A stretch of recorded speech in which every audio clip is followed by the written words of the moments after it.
असं वाटतं की माझे स्वामी महाराज, माझे कन्हैया तर माझ्या ठिकाणी त्या ठिकाणी नाही विराजमान झालेत. ही कन्हैयाची जर तुम्ही वर्णन करत राहाल तर जसं स्वामी महाराजांचं वर्णन करत असताना या ठिकाणी रात्र संपणार नाही, रात्र पुरणार नाही त्यांचं वर्णन करायला, त्यांच्या स्वरूपाचं वर्णन करायला. अशा अजानुबाहू असणारे स्वामी महाराज आणि तशीच तेच म्हणजे माझे कन्हैया आहेत, तेच म्हणजे माझे दत्त भगवान आहेत, तेच म्हणजे माझे त्या ठिकाणी भगवान विष्णू आहेत, भगवान शंकर आहेत, तेच म्हणजे माझे भगवान त्या ठिकाणी शंकर आहेत, ब्रह्मदेव आहेत. सर्व देव म्हणजे स्वामी महाराज आहेत. महाराज जर त्यांच्यामध्ये स्वामी महाराज म्हणतात की अरे मी असं म्हणत नाही की तू तुझ्या देवाची उपासना करायची सोडून माझी सेवा कर. तू ज्या भगवंताची सेवा करतोय ना त्या सेवेमध्ये तू त्या भगवंतामध्ये तू मला बघ आणि मला बघून ती सेवाच त्याची कर. नक्कीच कृपा करेल. मी म्हणजेच तो आहे आणि तो म्हणजेच मी आहे. आमच्यामध्ये भेदाभेद नाही. म्हणून भगवान त्या ठिकाणी आपल्याला एक प्रकारचा उपदेश करतायत. मग त्यांचं स्वरूपाचं वर्णन जर केलं, जरीही ते वृद्ध असले तरीही एखाद्या तरुणाला लाजवेल एवढं त्यांचं चेहऱ्यावर तेज होतं. गुलाब त्यांच्या चरणाचं जर कोणी पाया पडले, समजा चरणाचं कोणी दर्शन घेतलं तर सेवेकरी म्हणतात की महाराज तुमचे पाय एवढे कोमल आहे, एवढे कोमल आहे की जसं गुलाबाचं फुल जितकं कोमल असतं त्या गुलाबाच्या पुष्पाप्रमाणे तुमचे पाय कोमल आहेत. असं एवढं त्यांचा महाराज अति तीक्ष्ण, त्यांचे डोळे, त्यांचा टिळा अति तीक्ष्ण असा भेदक असायचा. पण अथांग कारुण्यपूर्ण माझे स्वामी राया. गजानन प्रमाणे त्यांचे कान मोठे, लंबोदराप्रमाणे त्यांचं पोट मोठं होतं. महाराज लंबोदराप्रमाणे त्या ठिकाणी पोट दिसायचं. आणि त्यांचं जर वर्णन करायचं राहिलं तर शंकरासारखे नील आणि गौरवर्णी रुद्रध्यानी जगदंबेसारखं वक्षस्थळ असणाऱ्या विशाल छाती, रुंद खांदे, तेजपुंज नारंगी प्रमाणे शेंदरी वर्णावती कांती महाराजांची होती. महाराज त्यांच्या कानाच्या पाळ्या इतक्या पातळ होत्या की महाराज जर हसले किंवा महाराज बोलले तर त्या कानाच्या पाळ्या देखील हसायच्या. महाराज त्या देखील हलायच्या. एवढं महाराजांचं त्या ठिकाणी सुंदर असं स्वरूप होतं. गळ्यात रुद्राक्षाची माळा, अनेक त्या ठिकाणी वर्णन केलं तर एखादा स्वामी भक्त महाराजांकडे बघून देहभान विसरून जाईल. महाराज असं महाराजांचं त्या ठिकाणी वर्णन त्या ठिकाणी झालेलं आहे. ममता अहंकार वरजो विषयेशो विरागवान षट शस्त्रु विजयोषितो षट तरंग शुभंग कृत मायावी नहि एवस्तो नित्य तृप्तो विराश्रय लिप्त नास्ति कदाप्यस्य त्रुटक्षुधादि विवर्जितः यत्र यत्र स्थलं पूतं तत्र तत्रा वसत् सदा चतुर्विधा वर्ण जातः पूज्यते च यथा तथा भूत भविष्य वक्ता हि दृष्टनिष्ठेश विन्दति अनश्चित्रं चैकमास्ति अधानं नहि कस्यचित्.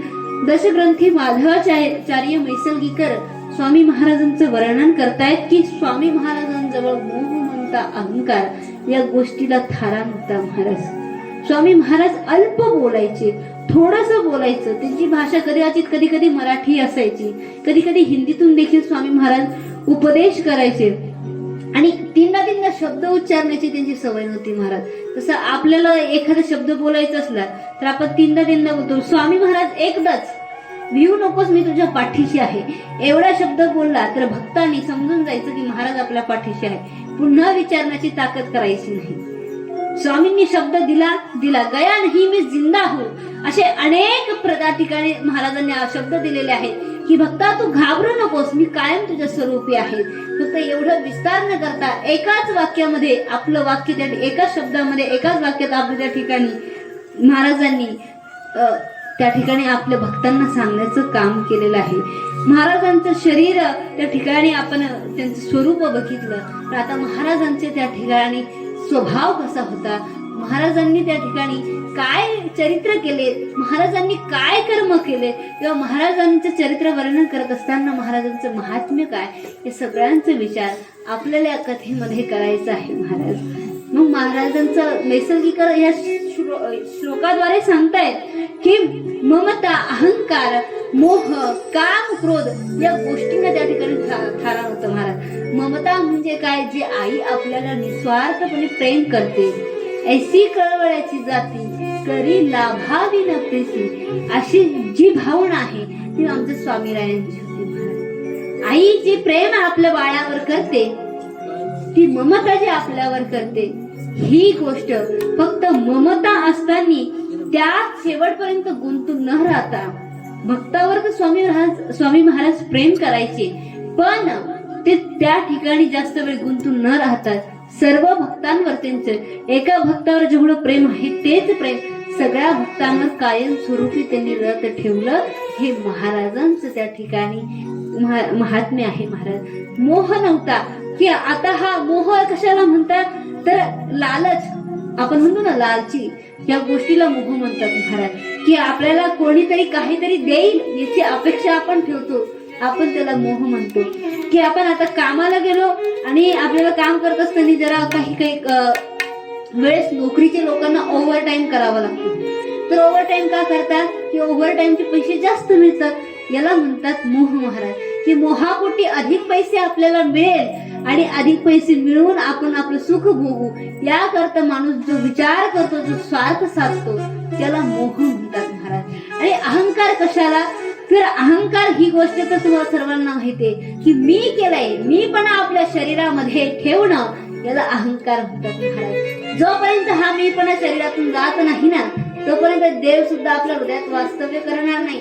तुम्ही म्हणताही आम्ही भक्ती करू, आम्ही तुम्ही सांगितल्याप्रमाणे सगळं काम करू, आम्ही तुम्ही सांगितल्याप्रमाणे नामस्मरण करू, नामचिंतन करू, पण नामस्मरण करत असताना जर तुम्ही दुसऱ्या दिवशी आपल्या घर परिवाराला किंवा आपल्या सोबत्याला सांगितलं मी काल स्वामी महाराजांच्या 11 माळा जप केल्या, तर याला अहंकार म्हणतात. मी स्वामींची एवढी सेवा केली ना, अजून करत राहील, याला अहंकार म्हणतात महाराज. पण तो अहंकार जोपर्यंत आपल्या हृदयात आहे तोपर्यंत देव वास्तव्य करणार नाही. म्हणून त्या अहंकाराला एकदा बाजूला ठेवा, म्हणजे स्वामी महाराज आपल्या हृदयामध्ये, दत्त भगवान आपल्या हृदयामध्ये वास्तव्य करतील. मग असे निरअहंकारी, असे मोह ममता या सर्व गोष्टींचं समर्पण करणारे, त्या सर्व गोष्टींचा त्याग करणारे आमचे स्वामी महाराज होते. काम क्रोध या गोष्टींना अजिबात थारा नव्हतं महाराज. काम क्रोध कशाला म्हणतात, काम क्रोध कामात गुंतणं, काम म्हणजे आपण काम करतो ते काम नाही, तर एखाद्या विषयात घुसणं, वासनेमध्ये गुंतणं, त्याला काम म्हणतात महाराज. अहो तुकोबारायांचा प्रसंग आहे. तुकोबाराय जसे महाराज स्वामी महाराज काम क्रोधादी या सर्व गोष्टींचा त्याग केला जातो, तसं तुकाराम महाराजांनी देखील या गोष्टींना त्या ठिकाणी त्यांनीही या गोष्टींचं समर्पण केलं होतं. त्यांनीही या गोष्टींना थाराट दिली, या गोष्टींना आपल्या जवळ सुद्धा थांबू दिलं नव्हतं काम क्रोधाला. पण अशी गावातले काही देहू गावातले असे काही दुष्ट लोक होते, ज्या दुष्ट लोकांनी तुकाराम महाराजांच्या भक्तीवर संशय घेतला, तुकाराम महाराजांची भक्ती त्या ठिकाणी नष्ट करण्याचा प्रयत्न केला, त्यांच्या भक्तीमध्ये बाधा आणण्याकरता, त्यांच्या चरित्रावर कलंक लावण्याकरता अनेक त्या ठिकाणी प्रयत्न केले महाराज.